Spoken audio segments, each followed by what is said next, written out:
Hi, ఎలా ఉన్నారండి, బాగున్నారా, మీ జీవితం ఎలా ఉంది, ఎలా సాగుతుంది అని ఒకవేళ మనం మాట్లాడామనుకో, పర్లేదండి, ఏదో సాగుతుంది జీవితం, పర్లేదు, బాగానే ఉన్నాము. మరి కొంతమంది అయితే జీవితం ఎలా ఉందంటే ఏదో జీవిస్తున్నామండి, ఏదో ముందుకు సాగుతున్నాం, పర్లేదు పర్లేదు, బెటర్ బెటర్. ఇంకా కొంతమంది అంటే ఏమంటారంటే మీ జీవితం ఏంటండి, మేమే కష్టాలు పడుతున్నాము, 3 పువ్వులు ఇంకేంటి 6 కాయలు, మీ జీవితం ఎలా ఉంది, 3 పువ్వులు 6 కాయల్లాగా ఉంది, మా జీవితమే బాగలేదు, మా జీవన విధానమే బాగలేదు అని కొంతమంది శరీరానుసారంగా మన కళ్ళతో చూసే పరిస్థితులను బట్టి, అక్కడ ఉన్న వ్యక్తుల యొక్క పరిస్థితులను బట్టి ఈ మాటలు మనము మాట్లాడుతాము. అయితే యేసు ప్రభు అక్కడ ఉంటే మన జీవన విధానమును, మన జీవితమును చూసి యేసు ప్రభు ఏం మాట్లాడతారు అనే విషయాన్ని మనం చూసినట్లయితే లూకా సువార్త 12వ అధ్యాయము 15వ వచనం నుండి, లూకా సువార్త 12వ అధ్యాయము 15వ వచనం. ఇక్కడ యేసు ప్రభు వారు చెప్తున్నారు, మరియు ఆయన వారితో, మీరు ఏ విధమైన లోభమునకు ఎడమియక జాగ్రత్త పడుడి. ఒకని కలిమి విస్తరించుట వలన వారి జీవమునకు మూలము కాదనెను. కలిమి విస్తరించడము, ఆస్తి పెంచడము, లేకపోతే అకౌంట్ లో డబ్బులు ఎక్కువగా ఉండడము, లేకపోతే వస్తు వాహనాలు డబ్బులు ఎక్కువగా ఆస్తిపాస్తులు ఉండడం అనేది ఒక మనిషి యొక్క జీవమునకు మూలము కాదు అని యేసు ప్రభు చెబుతున్నారు. అలా చెబుతూ ఆయన ఏం చెప్తున్నారంటే, మరియు ఆయన వారితో ఈ ఉపమానం చెప్పాడు. వారికి అర్థం అవడానికి ఈ మాటలు, ఈ ఉపమానం ఏమని చెప్పారంటే,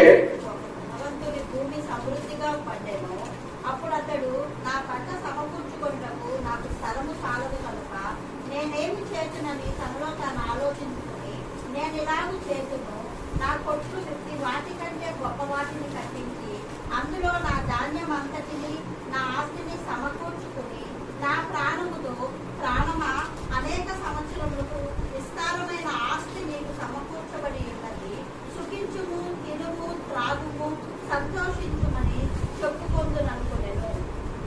అయితే దేవుడు వెర్రివాడా, ఈ రాత్రి నీ ప్రాణమును అడుగుచున్నాను, నువ్వు సిద్ధపరిచినవని ఎవనివి అగునని అతనితో చెప్పాను.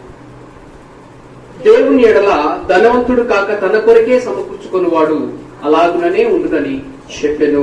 ఇక్కడ యేసు ప్రభు జీవనమును గురించి, జీవిత విధానమును గురించి ఆయన చెబుతున్నాడు. ఏమనంటే 3 పువ్వులు 6 కాయలు అంటే ఏదో 3 ఫ్లాట్లు ఉన్నాయి, బంగ్లా ఉంది, కారు ఉంది, ఆస్తి ఉన్నాయి, అంతస్తులు ఉన్నాయి, లేకపోతే నెలకి ఇంత ఉంది అంత ఉంది అని కాకుండా ఆయన ఏమంటాడంటే, కలిమి నీకు విస్తరించింది కాబట్టి అది జీవమునకు మూలము కాదు. నువ్వు బాగా జీవిస్తున్నావు అనడానికి నీ ఆస్తి పాస్తులు మూలము కాదు అని ఈ వ్యక్తితో యేసు ప్రభు ఏమని చెప్తాడంటే, అయితే దేవుడు ఎర్రివాడా, ఫూల్. సహజంగా మనమేంటి అనుకునేదేంటి, మన దృష్టిలో ఎవరు ఎర్రివాడు, బుద్ధి లేనివాడు ఎవరు అనుకుంటాం మనం? 4 రూపాయలు నువ్వు పక్కన పెట్టుకోకుండా, 4 రూపాయలు లేవు నీ దగ్గర, ఆస్తి లేదు పాస్తి లేదు, తెలివి లేకుండా బుద్ధి లేకుండా ఉన్నావు అంటే ఆస్తి పాస్తులు కలిగి ఉండడం తప్పు అని యేసు ప్రభు చెప్పలేదు. మనం అన్ని కలిగి ఉండడం తప్పు, ఐశ్వర్యం కలిగి ఉండడం ఆయన చెప్పలేదు.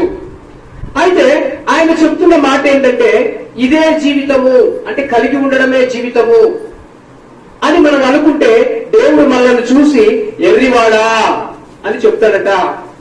అయితే మన జీవితం ఎందులో ఉంది? ఆ ధనవంతుడు తన ధనములో తనకు జీవం ఉంది అనుకున్నాడట. ఈ ధనముంటే చాలు, నా ప్రాణమా తాను తినుము త్రాగుము, అనేక సంవత్సరాలు విస్తారమైన ఆస్తి నీకుంది కాబట్టి నువ్వు సుఖించు, నువ్వు తిను, నువ్వు త్రాగు, సంతోషించు అనుకునేను అనుకున్నాడంట.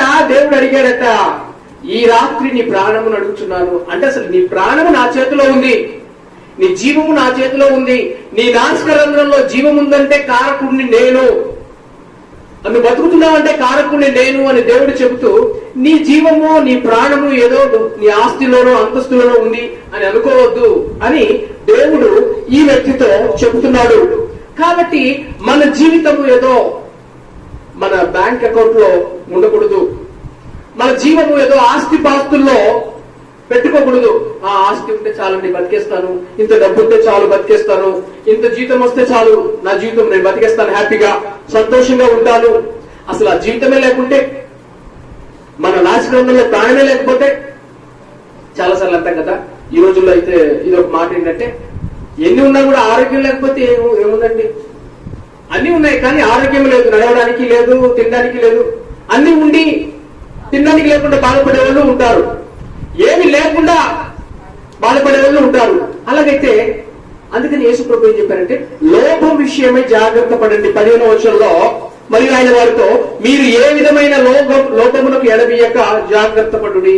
లోపము, ఆశ, ధనాశ, ధనాపేక్ష, అంటే వీటి ఉచ్చులో మీరు పడిపోకూడదు. ఈ ధనాశ, ధనాపేక్ష అనే ఉచ్చులో, అంటే వస్తు, వాహనము, ఆస్తి, పాస్తులు ఉండడం తప్పు కాదు, ఐశ్వర్యము, బంగాళాలు ఉండడం తప్పు కాదు, డబ్బు కలిగి ఉండడం తప్పు అని యేసు ప్రభు చెప్పలా. డబ్బు సమస్తములకు కీడు అని యేసు ప్రభు చెప్పలా. ఆయన ఏం చెప్పారంటే, ధనాపేక్ష అంటే దాని పట్ల ఆశ, ఆ ధనం పట్ల ప్రేమ, ధనం పట్ల ప్రియము. అమ్మో ఇది లేకపోతే నేను బతకలేను, ఇది లేకపోతే నేను ఉండలేను, ఇదే నా జీవితము, దీంతోనే నా జీవితం ముడిపడి ఉంది, ఇది ఉంటేనే నా పిల్లలు బతుకుతారు, ఇది ఉంటేనే నా పిల్లలకి ఉంది, ఏదైనా లేదంటే నా బ్రతికే లేదు అని దానితో ముడి వేసుకోవడం అనేది దేవునికి అంగీకారం అనేది కాదు. అసలు నార్మల్ గా దొంగ ఎందుకు వస్తాడు? అసలు దొంగ ఆశ ఏంటి? దొంగకు ఆశ ఏంటి? దొంగతనం ఎందుకు చేస్తాడు? ఆశ. తనకు ఉన్నదాంతో తృప్తి చెందవచ్చు, కానీ అది కూడా ఒక ఆశ. ఆ ఆశ కాస్త హత్యకి, మిగతా వాటికి, అంటే ధనాపేక్ష సమస్త కీడులకు మూలం. అంటే దాన్ని ఆపేక్షించడం, ఎలాగైనా సరే అన్యాయంగా, అక్రమంగా, మోసం చేసి, లంచం తీసుకొనైనా సరే ఏదో ఒక రూపంలో నేను సంపాదించాలి అనే మనసును కలిగి ఉంటే అది మన నాశనానికి దారి తీసే అవకాశం ఉంది.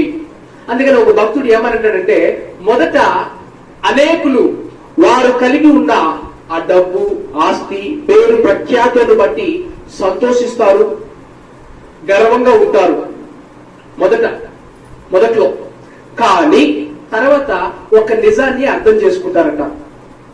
ఏం అర్థం చేసుకుంటారు అంటే, నాకు ఆస్తి ఉంది, నాకు అంతస్తు ఉంది, నాకు వస్తు వాహనాలు ఉన్నాయి, బంగారం ఉంది అని మొదట దాన్ని బట్టి ఆనందిస్తారట. అయితే చివరికి వాళ్ళకి అర్థమవుతుందంట, ఇతను ఆస్తి పాస్తులను, వాహనాలను కలిగి ఉండడం కాదు, ఆ ఆస్తి, ఆ అంతస్తు, ఆ వాహనమే తనని కలిగి ఉందట.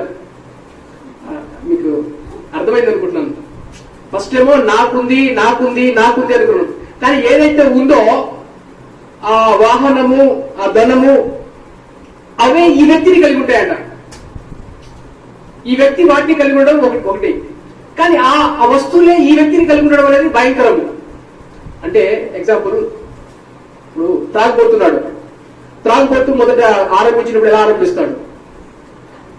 నా ఇష్టం అండి, నాకు ఇష్టం వచ్చినప్పుడు సిగరెట్ తాగుతా, తర్వాత తాగను, నాకు ఇష్టం వచ్చినప్పుడు మందు తాగుతా, అవసరమైతే పండగ తాగుతా, తర్వాత నేను తాగను అంటాడు.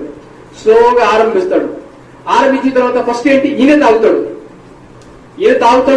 ఇక తూలుతాడు, జరుగుతూ ఉంటది. తర్వాత ఆ మత్తు, ఆ అపేక్ష, ఆ ఆశ, అది తాగుతుంది వీడిని ఎప్పుడు పిలిస్తే అప్పుడు వెళ్తాడు, ఏ టైంలో పిలిస్తే ఆ టైంకి వెళ్తాడు. అంటే ఫస్ట్ వీడి తాగేవాడు, ఆ త్రాగుడి మీద ఈయనకి అధికారం ఉంది. ఇప్పుడు ఏంటంటే ఆ త్రాగుడికి వీడి మీద అధికారం ఉంది. అంటే మనం కలిగి ఉండవచ్చు ఆస్తి పాస్తులు, మనకు అన్ని కలిగి ఉండవచ్చు, దేవుడు ఆశిస్తాడు, కానీ అది మనల్ని ఏలకూడదు. అది అంటే కొంతమంది ప్రాణాలు కూడా పోయే విధంగా కొని తెచ్చుకుంటారు దానివల్ల. అందుకనే దేవుడు చెప్పారు ఏంటంటే, నువ్వు కలిగి ఉండడం, ఎందుకంటే వీటన్నిటికీ కారకుడు, ఆస్తి పాస్తులకి, ఐశ్వర్యానికి, ధనానికి కారకుడు దేవుడు. అసలు ఆశీర్వదించేది దేవుడు. దేవుడు యొక్క ఉద్దేశం తన బిడ్డల పట్ల మనల్ని దీవించడము, మనల్ని ఆశీర్వదించడము. కానీ దీవెనను పట్టుకొని ఆ దీవెనకు కారకుడైన దేవుణ్ణి విడిచిపెట్టడం దేవుని ఉద్దేశం కాదు.